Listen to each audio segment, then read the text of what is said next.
संत शिरोमणि आचार्य गुरुवर श्री विद्यासागर जी महाराज की जय। और हम योग प्रणेता पूज्य मुनि श्री प्रणव सागर जी महाराज की जय। ओम अरहम नमः।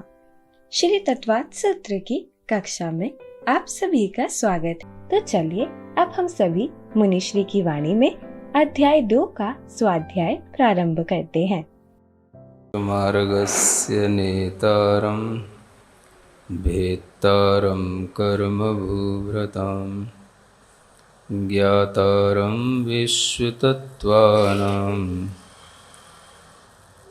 वन्दे तद्गुणलब्धये। वर्धमान महावीर भगवान की परम पूज्य आचार्य गुरुवर श्री विद्यासागर जी महाराज की तत्वार्थ सूत्र के द्वितीय अध्याय के विषय में चर्चा प्रारंभ होगी। प्रथम अध्याय में सम्यक दर्शन और सम्यक ज्ञान के बारे में सुना गया था। आत्मा के अंदर कितने ज्ञान होते हैं, कितने ज्ञान एक साथ हो सकते हैं, प्रमाण किसको माना जाता है, ज्ञान कौन कौन से सम्यक होते हैं, मिथ्या होते हैं, इत्यादि जो सभी कथन हमने सुने हैं, उन सभी कथनों के बाद में द्वितीय अध्याय में जो प्रमेय है वह जीव तत्व के विषय में ही चल रहा है। जो हमने जीव के ज्ञान सुने हैं, जीव के सम्यक्त्व आदि गुणों के बारे में सुना है, उसी को आगे बढ़ाते हुए आचार्य देव ने जीव के भावों का सबसे पहले वर्णन करना उचित समझा है। जीव तत्व जो हम कहते हैं तो उसमें तत्व जो शब्द है वह जीव के भाव को बताने के लिए होता है। यानी जीव के अंदर कितने तरह के भाव होते हैं, यह वही व्यक्ति समझ सकता है, निर्णय कर सकता है जिसने कर्मों का श्रद्धान किया हो और सर्वज्ञ वाणी के अनुसार जो कर्मों की विचित्रताएं बताई जाती हैं, उन विचित्रताओं को ध्यान में रखते हुए कर्म से उत्पन्न होने वाले जो विभिन्न प्रकार के भाव हैं, उन भावों का उसके ऊपर श्रद्धान होगा तो वह भाव उसे 5 प्रकार के देखने को मिलेंगे जो हम अपने मन से नहीं समझ सकते, वो हमें भगवान जिनेंद्र देव की वाणी से समझ में आता है। वह आत्मा में उठने वाले 5 प्रकार के भाव जो संसार में अनंत जीव रहते हैं उनके अंदर भी पाए जाते हैं और सभी के अंदर इन्हीं 5 भावों का अवस्थान अधिक से अधिक हो सकता है। कुछ जीवों में ये 5 भाव ना भी हों, कम हों, लेकिन होंगे तो यही 5 प्रकार के भावों में से कोई ना कोई भाव। तो हम इन भावों का सबसे पहले वर्णन यहाँ पर सुनेंगे जो सूत्र के माध्यम से कहा जा रहा है। औपशमिक छायकौ भावौ मिश्रश्च जीवस्य स्वतत्वमौदयिक पारिणामिकौ च।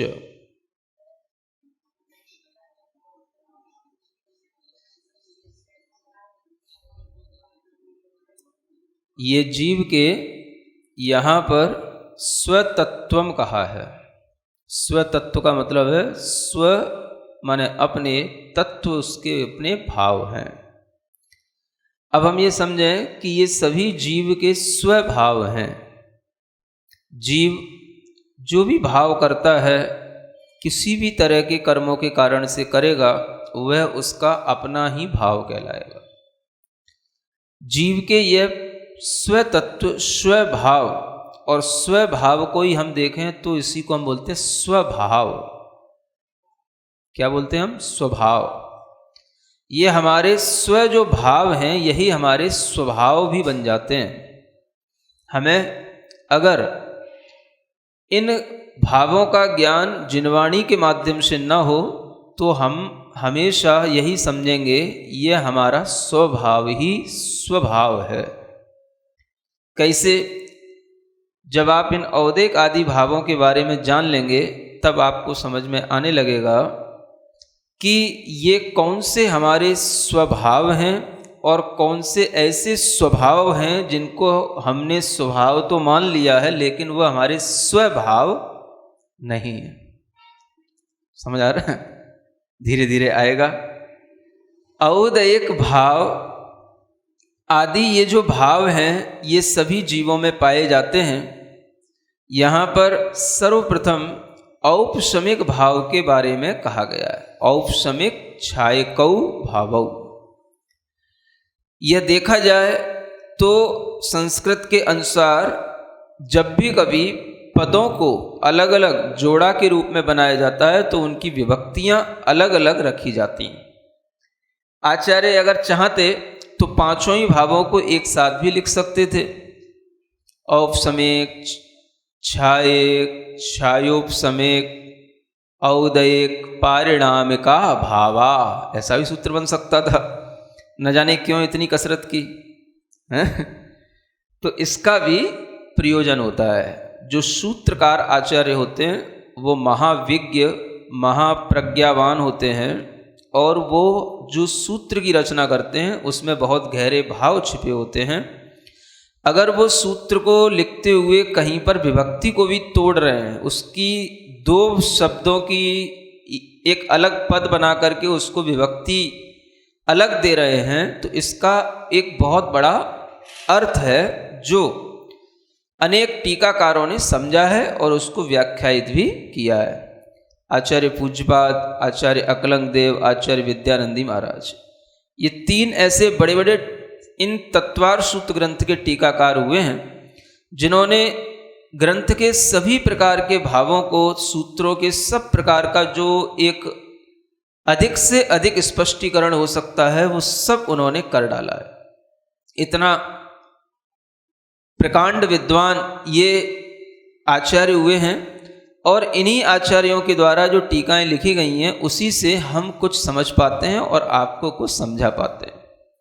तो आप ये ध्यान में रखना कि यहाँ जो कुछ भी आपको बताया जाता है सब पूर्व आचार्यों के ज्ञान को पढ़कर के ही आपको कुछ बताया जाता है ना। अपने आप से कुछ नहीं बताया जाता, क्योंकि किसी भी सूत्र के बारे में अपने आप कुछ कहने की हिम्मत कभी भी कोई नहीं कर सकता, है ना। तो औपशमिक भाव पहले हम ये थोड़ा सा समझने की कोशिश करें कि इन शब्दों का अर्थ क्या। औपशमिक शब्द होता है उपशम, और उस उपशम से जो बनता है भाव उसका नाम कहलाता है औपशमिक भाव, है ना। तो उपशम ही जिसका प्रयोजन हो या उपशम से जो भाव उत्पन्न हो रहा हो उसका नाम हुआ औपशमिक भाव। तात्पर्य निकलेगा कि औपशमिक भाव में उपशम की प्रधानता होगी। उपशम का मतलब होता है शमित हो जाना, दब जाना, है ना। तो आत्मा है और आत्मा में कर्म है, ये दो चीजें, और इन दोनों चीजों के मेलजोल से ही ये सब भावों का बनना बिगड़ना चलता है। आत्मा और कर्म, इन्हीं दोनों का खेल का नाम संसार है ना। और इन दोनों के खेल को जिसने बंद कर दिया उसी का नाम मोक्ष है। तो ये जो उपशम हो रहा है, उपशम किसका? तो आचार्य कहते हैं कि आत्मा में जो कर्म बंधे हुए रहते हैं और वो कर्म अपनी शक्ति को हमेशा प्रकट किए रहते हैं, उन कर्मों की शक्ति को कुछ समय के लिए एकदम से दबा देना। कर्म अपना फल हमेशा से दिखाता आया है, अनादि काल से भी दिखाए जाने वाले कर्मों के फलों को हमने अनुभूत किया है और कर भी रहे हैं। उन कर्मों की शक्ति को किसी भी पुरुषार्थ से, किसी भी आत्मा की विशुद्धि के भाव से उन कर्मों की शक्ति को दबा देना, नष्ट नहीं किया गया, अभी क्या किया, दबा दिया। समझ आ रहा है? जैसे कि कोई हमारे सामने हमारा ही कोई गला दबाने आए या हमारे ऊपर ही कोई आक्रमण करने आए, तो हम क्या करेंगे? उसके लिए कुछ नहीं बनेगा, तो हम भी क्या करेंगे? उसकी गर्दन पकड़ लेंगे। समझ? हमसे मतलब कोई भी, समझ आ रहा है? समझाने के लिए बता रहा हूं कि अगर कोई आपको दबाता आ रहा है और आपको पता पड़ जाए कि ये मुझे दबा रहा है, तो फिर आपके अंदर भी भाव आएगा कि मैं भी इसको सबसे पहले क्या करूं? दबोच दूं। दबोचना शब्द जो है वो दबाने से ही बना है।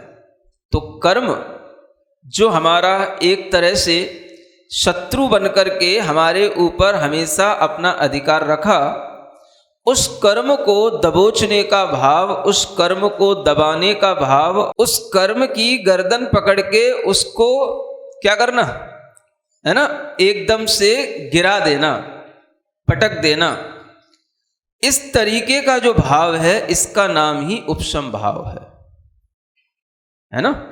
तो उपशम भाव का मतलब क्या हुआ?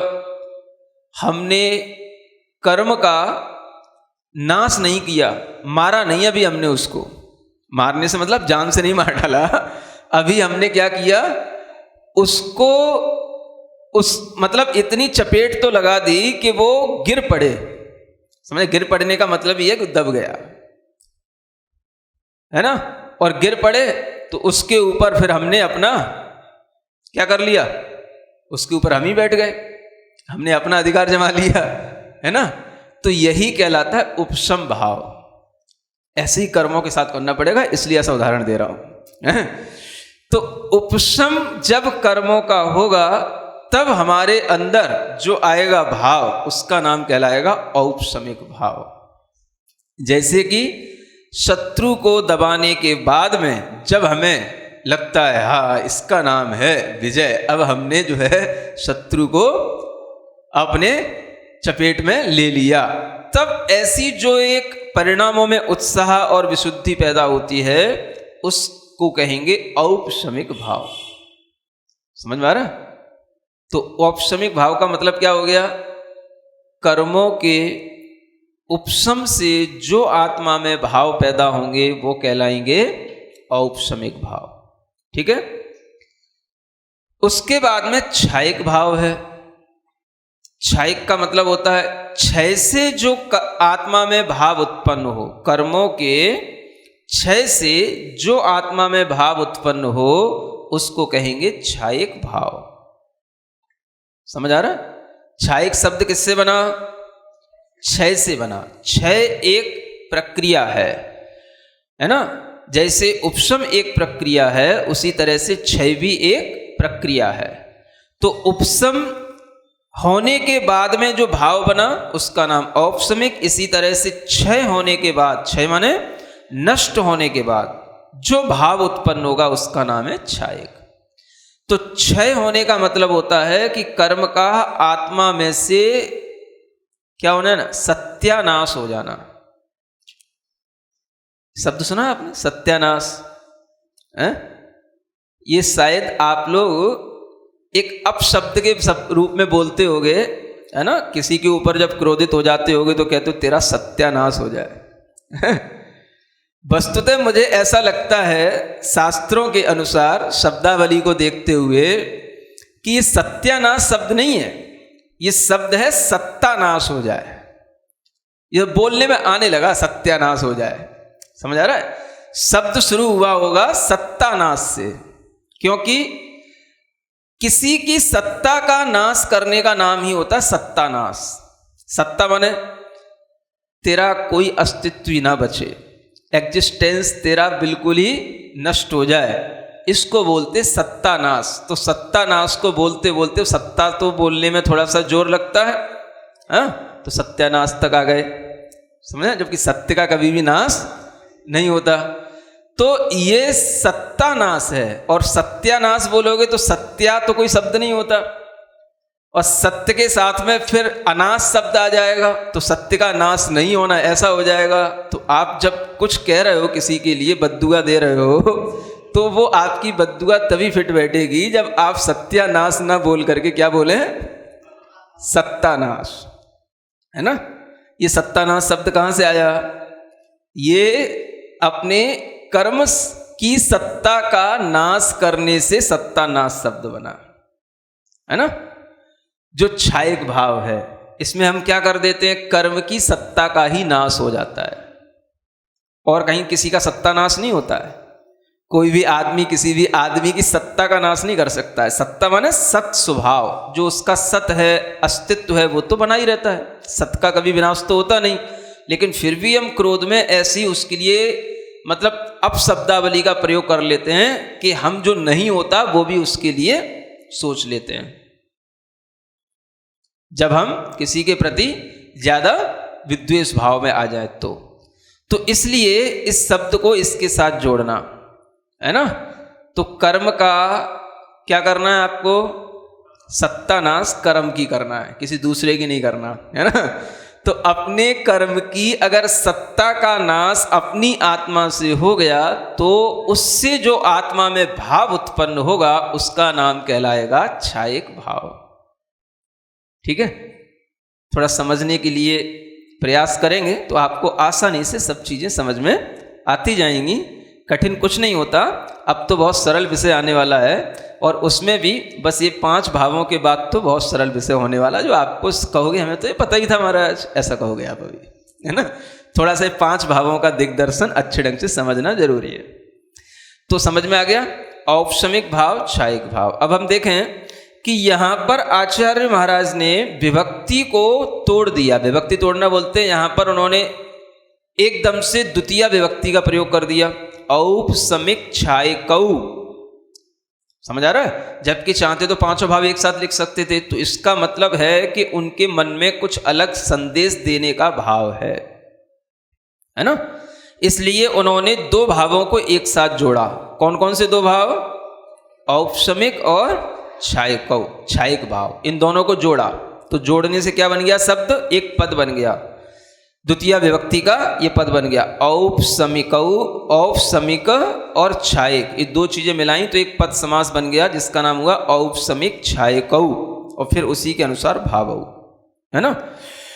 क्यों ऐसा किया गया?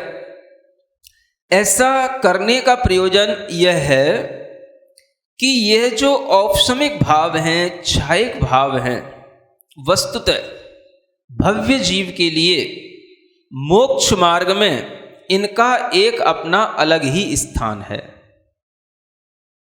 समझ आ रहा है? आगे के भाव कॉमन होंगे, सब में मिलेंगे, और जो विशिष्ट भाव होते हैं तो वो केवल भव्य जीव में मिलेंगे।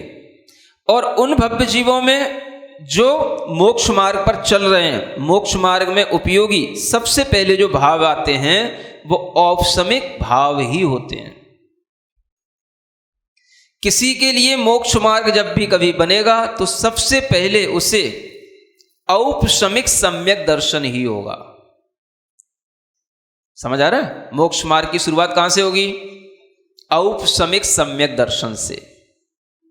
तो किससे बना औपशमिक सम्यक दर्शन? उपशम भाव से, है ना। तो उपकर्मों के उपशमन से, मिथ्यात्व आदि के उपशमन से जो उसके अंदर सम्यक दर्शन प्रकट होगा वो कहलाएगा प्रथमोपशम सम्यक दर्शन। इसी को बोलते हैं क्या? इसका दूसरा नाम है प्रथमोपशम।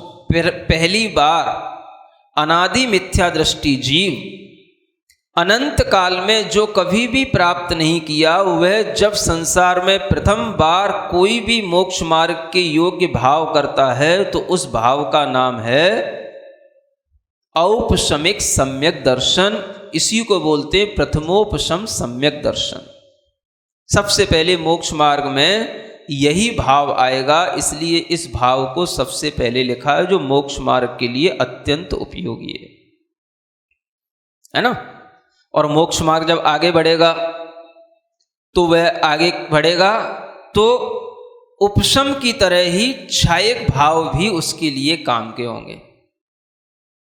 आगे मोक्ष मार्ग में कर्मों का क्षय करना होगा, तो कर्मों के क्षय से उसका मोक्ष मार्ग में बनेगा। आगे मोक्ष की दशा मिलेगी, कर्मों के क्षय से मिलेगी। तो इन्हीं दो भावों का विशेष महत्व है, औपशमिक और क्षायिक। प्रक्रिया पहले उपशम से शुरू करनी पड़ेगी। किसी को भी आप एकदम से मार नहीं सकते, पहले उसको मूर्छित बना दो। समझ आ रहा है? क्या कर दो? मूर्छित कर दो, माने उसको एक इतनी जोर का चांटा अगर लगे कि वो गिर पड़े, तब तो उस पर आप काबू पालोगे। समझ आ रहा है? उसके बाद उसकी मृत्यु भी संभव है, उसके बिना उसकी मृत्यु संभव नहीं है। तो कर्मों के साथ भी ऐसा ही करना होता है। पहले कर्मों का क्या करना? उपशमन करना, माने उनकी एकदम से गिरा देना, दबा देना। पड़े तो रहेंगे अपनी आत्मा में ही, जाएंगे कहीं नहीं वो कर्म, लेकिन पहले जिस तरीके से हमारे लिए भाव पैदा करते थे वो भाव पैदा नहीं करेंगे। फिर बाद में कुछ प्रक्रिया अपनाई जाएगी, फिर उनकी सत्ता का भी नाश किया जाएगा। अभी उपशम में उनकी सत्ता तो पड़ी ही रहती है, सत्तानाश नहीं हुआ उपशम में। सत्तानाश किसमें होगा? क्षायिक में। अगर क्षायिक भाव आ गया तो एक बार उसकी सत्ता का नाश हो गया तो दोबारा वो कर्म फिर कभी आत्मा में उत्पन्न हो ही नहीं सकता। इसे बोलते हैं अत्यंताभाव, अत्यंत अभाव हो जाना। आत्मा में कर्मों का अत्यंत अभाव का नाम ही क्षय कहलाता है ना? तो ऐसे ये जो दो भाव हैं, यही भाव मोक्ष मार्ग में विशिष्ट हैं। सबसे पहले मिथ्यात्व आदि कर्मों का उपशमन किया जाता है तो सम्यक दर्शन होएगा। फिर उसके बाद में सम्यक ज्ञान हो जाएगा, फिर चारित्र होएगा, और फिर उसके बाद में जब हम कर्मों का क्षय करेंगे तो इन्हीं सम्यक दर्शन ज्ञान चारित्र के बल पर फिर कर्मों का क्षय प्रारंभ करेंगे। ओम अरहम नमः। तो चलिए आज की कक्षा का एक क्विक रिवीजन कर लेते हैं।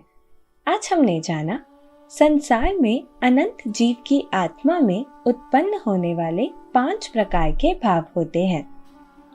औपशमिक, क्षायिक, मिश्र, औदायिक और पारिणामिक जीव के स्वतत्वम या स्वभाव हैं। आगे हम जानेंगे कि यह स्वभाव होते हुए भी स्वभाव नहीं है। आत्मा और आत्मा में कर्मों के ही सब भावों को बनना बिगड़ना चलता है, इसी का नाम संसार है।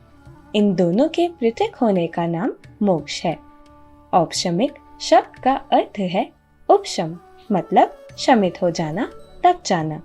यहाँ आत्मा में कर्मों की शक्ति को किसी भी पुरुषार्थ से विशुद्धि के भाव से दबा देने को उपशम कहा है, और उससे उत्पन्न आत्मा के भाव को औपशमिक भाव कहा है। आत्मा के कर्मों के क्षय या सत्ता नाश से जो आत्मा में भाव उत्पन्न होते हैं उन्हें क्षायिक भाव कहते हैं। सत अर्थात अस्तित्व, सत्ता। कर्म की सत्ता का नाश आत्मा से होने पर आत्मा में जो भाव उत्पन्न होगा उसका नाम कहलाएगा क्षायिक भाव। औपशमिक और क्षायिक भावों का भव्य जीव के लिए मोक्ष मार्ग में एक अलग स्थान है। मोक्ष मार्ग की शुरुआत उपशम भावों से उत्पन्न औपशमिक सम्यक दर्शन से ही होती है। मिथ्यात्व आदि के कर्मों के उपशमन से उत्पन्न सम्यक दर्शन को प्रथमोपशम सम्यक दर्शन कहते हैं। अनादि मिथ्या दृष्टि जीव सबसे पहले इसी सम्यक दर्शन को प्राप्त करता है। आत्मा में कर्मों का अत्यंत अभाव का नाम क्षय है और उससे उत्पन्न भावों को क्षायिक भाव कहते हैं। एक बार कर्मों की सत्ता का नाश हो गया तो दोबारा वह कर्म आत्मा में उत्पन्न नहीं हो सकता।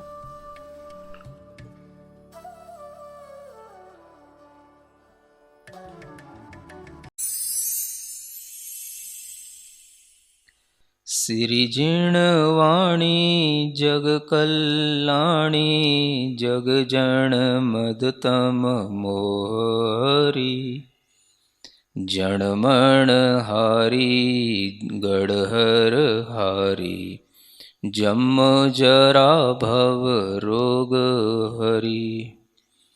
तिथिय राणम दिव्यझुणिम जो पड़ई, सुणई मय्ये धारई। राणम सौखमणन्तं धर्य, सासद मोक्ष पदम पावई। सासद मोक्ष पदम पावई।